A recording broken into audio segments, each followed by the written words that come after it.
Okay, so paano maglagay ng featured image dito sa site natin? Kasi dito lalabas yung menu na yun eh. So, ang mangyayari, para mapalabas natin yung mga image dito sa part na ito na to, ay kailangan natin yun. So, paano ginagawa yun? Ang first step natin ay kailangan natin pumunta sa functions.php kasi dito natin tatawagin yung function na naglalagay nun. So, may isang line lang naman siya. So, add team support. So, anong team support? Ang gagamitin natin. So, ang gagawin natin ay post dash thumbnails. And then, kailangan din natin ng custom size na image para dun sa single page natin. Kasi, ang mangyayari kasi nun, kung ano yung size ng in-upload natin, yun din yung gagamitin niya size. So, ibig sabihin, kung malaki siya, edi malaki din yung lalabas doon. So, ang gagawin natin, gagawa tayo ng custom image size na automatic siyang i-resize yung mga image na ina-upload natin. So, nagawa siya ng multiple na copy ng images na ina-upload natin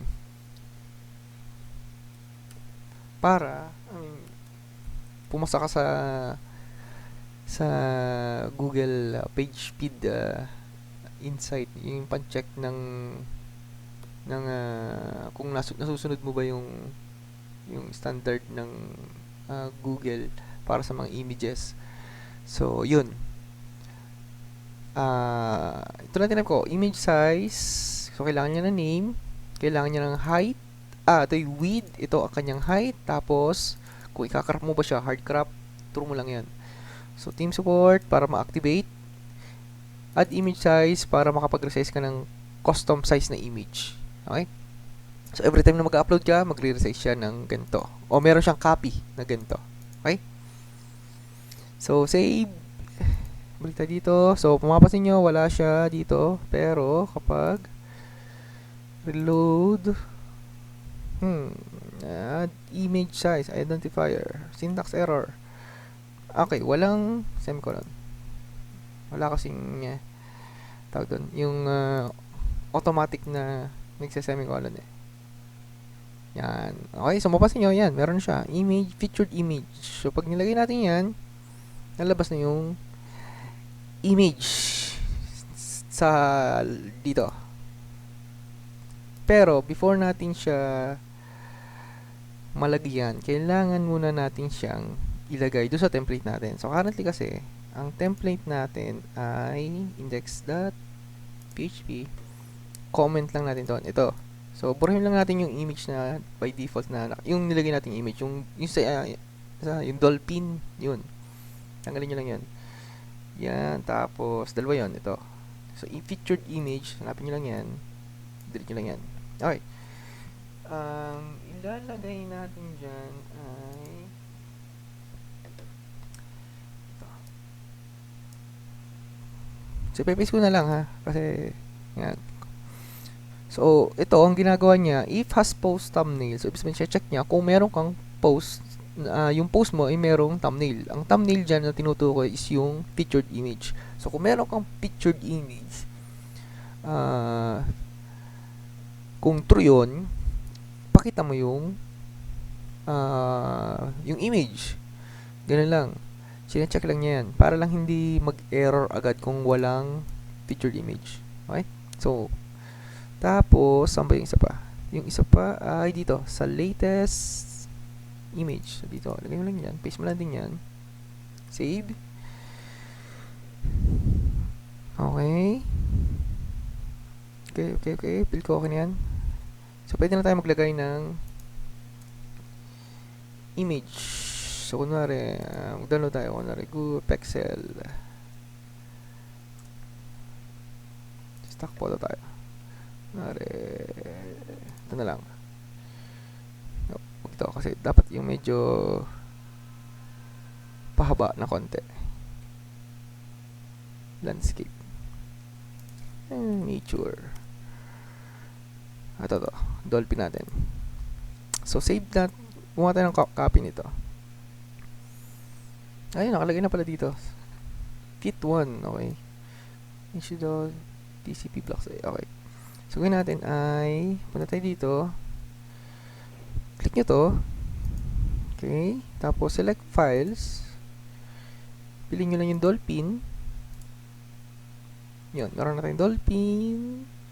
So, maglagay lang tayo ng alt text. Currently, di pala naglagay pa, no? Kasi, mamaya na yan. Featured image. Yun. Then, gawa tayo ng testing. Save. Publish. Okay. Testing nga. Yun. So, lumabas na siya. So, dito, sa gilid, since wala naman tong pictured image, so hindi lalabas yun. Dito, lumabas din siya. Tapos, try natin magdagdag pa ng isa pa. Okay? Yung gawa natin isa pa.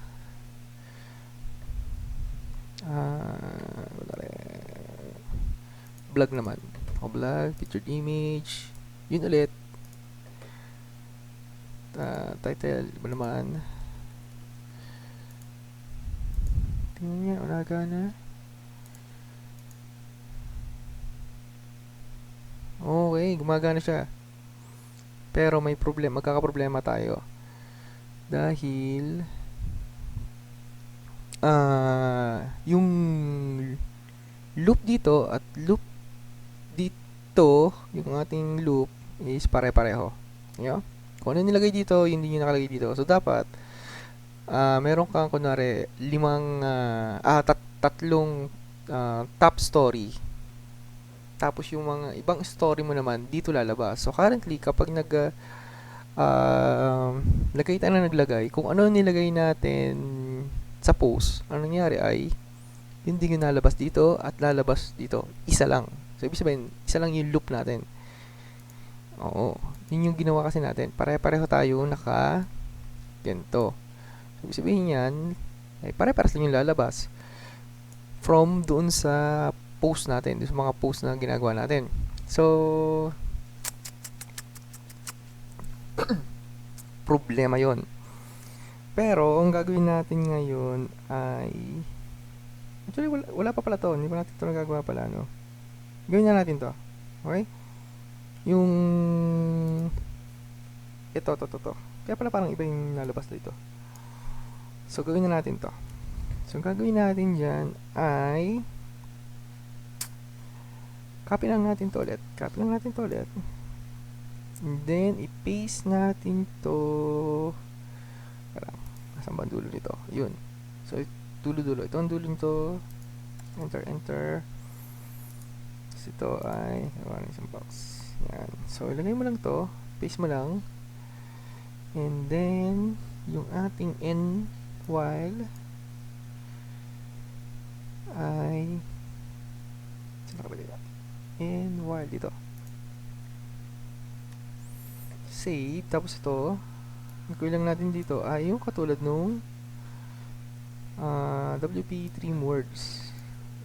Okay. So, tanggal mo na yan. Tapos permalink, the title H3, ito yung nakalagay sa H1 to. Okay, tapos itong the metadata is similar lang dito yan, the metadata. So copy nyo lang to, paste nyo lang dito. See? So, imagine nyo na mangyayari. Since ito'y dalawa, itong featured image na, itong main image natin na to, magiging dalawa din yan. Yun ang problema. Okay? So, dapat makontrol natin yun, na dapat dito, isa lang. Okay? Isa lang dapat ang lalabas dyan. Dito, tatlo lang ang lalabas. Tapos dito ay, pwedeng lumabas lahat. Okay? So, lahat ng na dito dapat ay hindi na lalabas dito. Lahat ng na dito, hindi na rin dapat lalabas dito. Okay? So, paano natin gagawin yun? Siguro, ang una muna natin gawin ay mag-create muna tayo ng mga posts. O ibig sabihin, mag-upload muna tayo ng mga daming ganito. Madaming post para makita natin kung ano yung mga nangyayari. Mas madaling ma-imagine. So currently kasi, ilan tayo? Tatlo lang. Tatlong post, di ba? Dalawa lang. So hassle maggawa niyan. So ang gawin natin, delete nyo na yan. Mag-install tayo ng plugin. Ang silbi ay maggawa lang ng post. Okay? Para lang mapabilis tayo. So, turuan ko na rin kayo maggawa ng mag-install ng plugin. So, currently, meron tayong dalawang plugin. Ito, pwede nyo na i-delete yan. I-delete nyo na lang yan. Okay lang yan. Delete. Apply. Okay, so, add new plugins. Yan. So, pwede tayo mamili dito. Pero, ang plugins na gagamitin natin ay, ano ba yan? Packer Pass. What? Isa pala. Ba tayo? Packer Pass nga. Packer Pass. Mali. Packer Press, sorry. Packer Press pala. So, install mo lang to.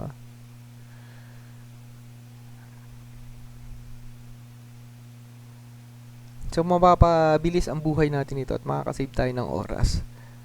Pero syempre, hindi nyo naman ito gagamitin talaga kasi totoong mga post ang ilalagay ninyo. So, sa activity na to, ginamit ko lang to para mapabilis lang yung paggawa. Okay, so kailangan natin ng post. Click nyo lang yung post. Post type, post quantity. How many should you generate? Use both. Okay. So, siguro kailangan natin mga 10. 10. To, ano to? How many posts should be generated? Use both fields to get a random number of posts within the given range. Okay na yan. 10. 10. 1 to 10. Okay na yan. Then, post type is post lang. Add callout comments. Na yan. Actually, hindi naman tayo maglalagay ng comment eh. How many paragraphs? Sige, yun natin mga 10. Anong kailangan? H1, H2, HRD. Okay na yan. Sige. Pictures. Magja-generate na siya ng mga pictures from dito. Tags. Hindi tayo naglagay ng tags. Category lang. How many terms? Isa lang. Then, ito, attachment, image size. Sige, okay na yan. Okay na yan. Generate. So, depende sa dami ng dinagdag mo o sinet mong number, yung tagal niya. At sa internet. No? So, currently nilagay natin mga 10 lang. Tama na yun. Wait lang natin kung gaano katagal. Yun, tapos na. So, nakapagawa na siya ng post. So, dapat pag kinlik natin to, meron na siyang mga posts. Okay. So, check lang natin to. So, to, currently wala siyang category. So, kailangan natin siyang lagyan ng category. Photo. Okay. So, posibleng magkaiba tayo ng result. Pero kung ano man yung kulang dito, yung merong gantong guhit, lagyan nyo na lang ng category. Podcast. O yan.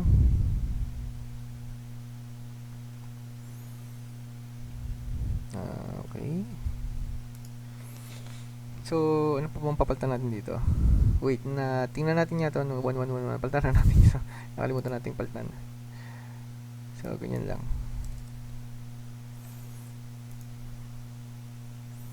Okay, so save. Pag nirefresh natin to, yan ang nangyari. So, sobrang dami. Yan. So, lahat ng post is na-generate siya. Okay? Ang post, wala tong picture. Nyek. Okay. Ito, hindi naman ito nagana pa. So, mamaya natin pakaganahin yan. Pero, natin yung problema, Yan. So, inilulup niya lahat ng posts. So, paano natin siya mapi-filter na? Kunwari, dito, yung pinaka-featured image, featured stories lang, o yung, parang ano ba, breaking news, parang ganon. Yun lang ilalagay mo dito. And then dito, yung hot story. Okay? Hot. Tapos, dito, is yung parang, sana, yung mga archive na, o yung mga old stories na. So, paano natin siya gagawin? Pwede tayong gumawa ng additional field dito sa post na kung saan pwede natin i-categorize yung story based sa dun sa information na ilalagay natin. Kunwari, yun nga, hot story ba siya, archive ba siya, o yung breaking news or featured story. So, kailangan lang natin ng field na yun. So, gagawa tayo nung ganitong field. Kunwari, checkbox ba siya or yung drop down. Yun ang ating gagawin. Pero, naisip ko, mas madali atang i-plug in na lang natin yun kasi kung yun lang naman yung purpose niya or kung may extend pa natin yung capability nito, mas matarbaho kung mamanualin natin siya. Unlike kung magpa-plug in tayo, mas madali siyang i-extend. Pwede kayo maglagay ng additional na information sa kanya. So, ganun na lang siguro ang gawin natin. So, add lang tayo ng plugin. So, ang plugin na ilalagay natin ay ACF o Advanced Custom Field. Ang itsura niya ay malaki. Million. Nasaan yan? 5 million. To! ACF. So, install mo lang yan.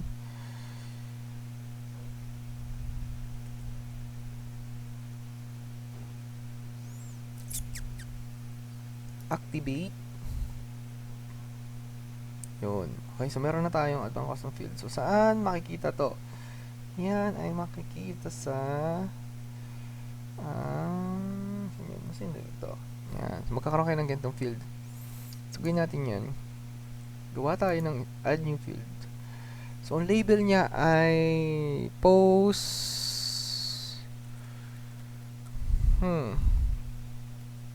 post group na lang siguro. Hindi ko alam kung ano magandang word pero post group na lang yung title niya siguro.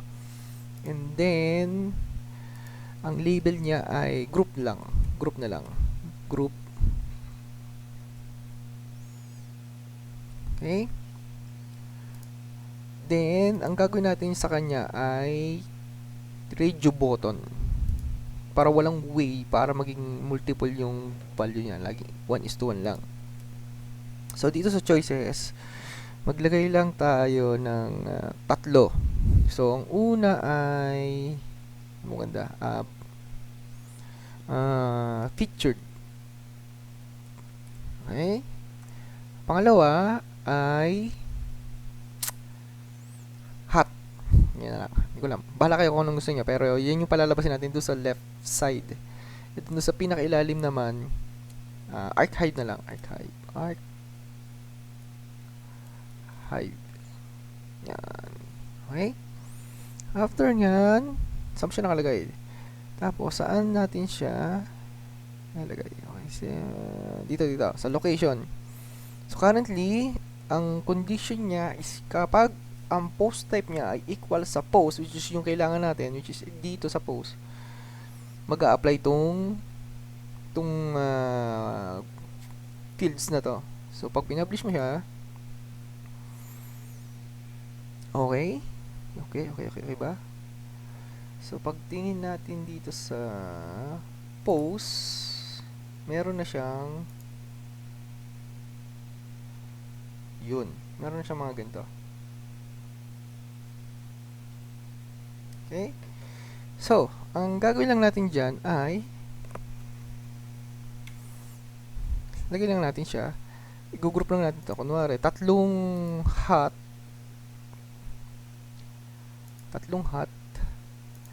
So, 1, 2 parties ito. Hot din yan.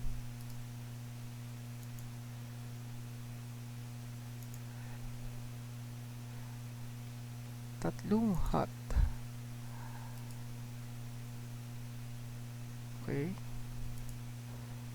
Tapos, the rest ay dapat pala by default ang value niya ay archive, no? Pinahirapan ko sarili ko. Archive lang. Sana.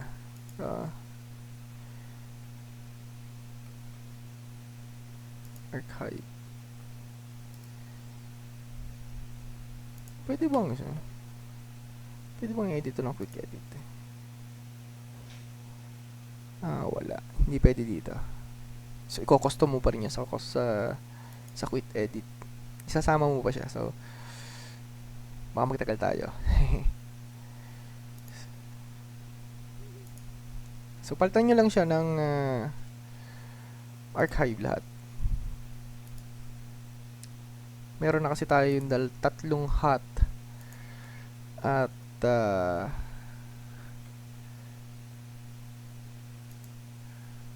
tatlong hot, tapos the rest is archive, tapos isang featured. So, yung pinaka last, gawin nating hanap tayo ng yung may image to.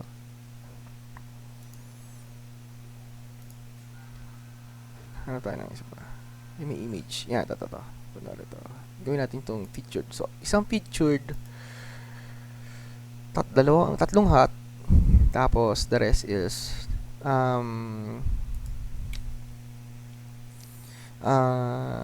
archive. So, currently, lahat pa rin siya lalabas. Okay. So, kailangan nating i-condition yung ating mga loop. So, maglo-loop na lang tayo dito. So, kunwari ay sa featured muna tayo. Better sa featured muna tayo. Isa lang ang gagawin natin. So, dapat yung isang featured na sinet natin, yun lang yung lalabas. So, paano natin gagawin yun? So, gagawa tayo ng tinatawag na custom query. Okay? So, gagamit tayo ng WP query. So, ito yung makakapagpa-adjust doon sa ating dito sa ginagawa nito. Kasi ang ginagawa lang nito, lahat ng post, pakita mo. Okay? Lahat ng available na post. Kung 10 yan, yung 10 yun, pakita mo. So, hindi natin siya makokontrol. So, makokontrol mo siya kung gagamit ka ng custom query. So, sa custom query, kailangan mo lang ng variable feature. So, ayan na lang. Fit na lang. Fit. Tapos, equals. Kailangan natin ng objecto. So, WP query. Query na kailangan niya ng array. Sa loob nun, kailangan natin ng array na meron siyang mga pair values. So, ibig sabihin yan, merong values lahat ng nasa loob ng array mo. Magkaka-partner siya. Diba? Sample. Anong klaseng post type? Okay? So, ang current na ginagawin lang natin dito ay syempre yung post. Okay? So, next ay gaano kadaming post ang kailangan mo sa isang yung loop na yon. Gaano kadaming ipapakita niya. Gusto ko ay syempre, isa lang. Kasi yun yung featured image, yun yung block.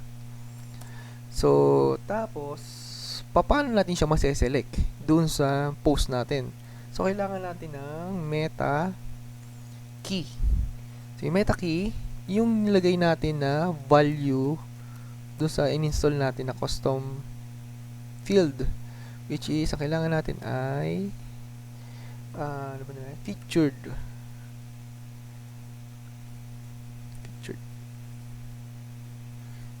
Then, ito pala yung value na pala to. Meta value to. Value. Tapos, ang field niya is kung anong ang key pala ay yung group. Sorry. Meta key is kung ano yung group na ginawa natin. Which is yung post post group. Post group. yung ID ng field na ginawa natin. Ito yung field. Ito yung field. Tapos may value siya na featured. Okay? So, titingnan natin siya dito. Sa custom field,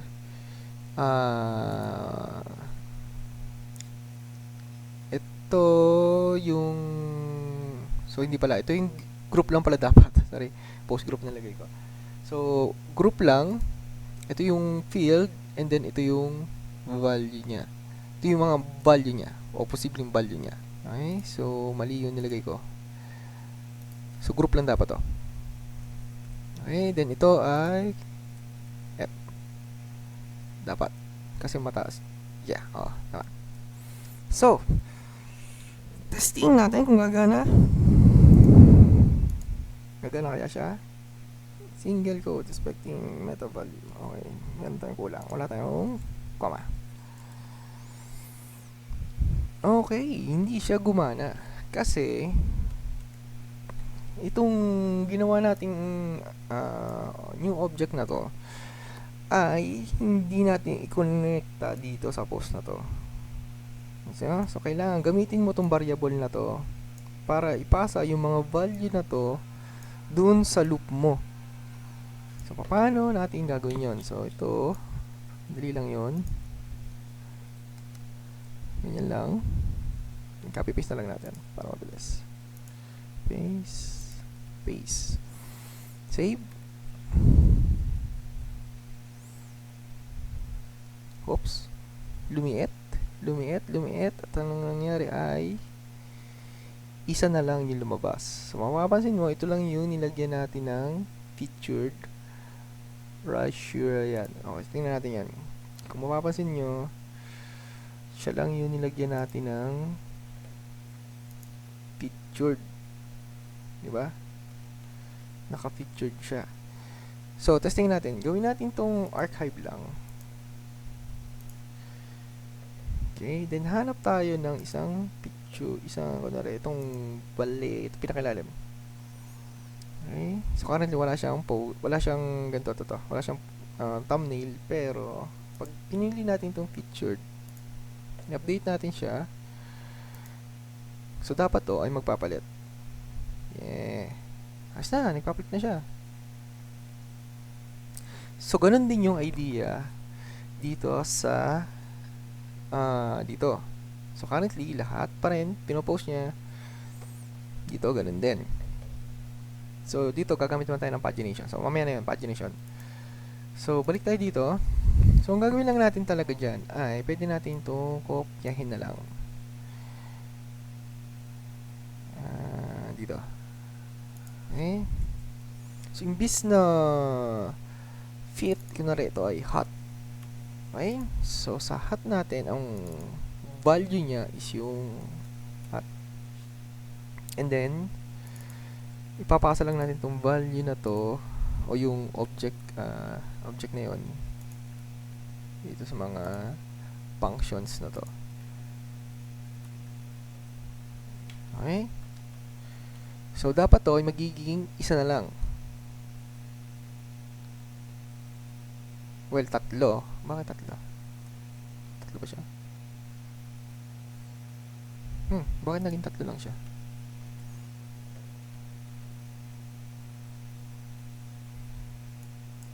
Tatlo? Ba't hindi nakakontrol siya?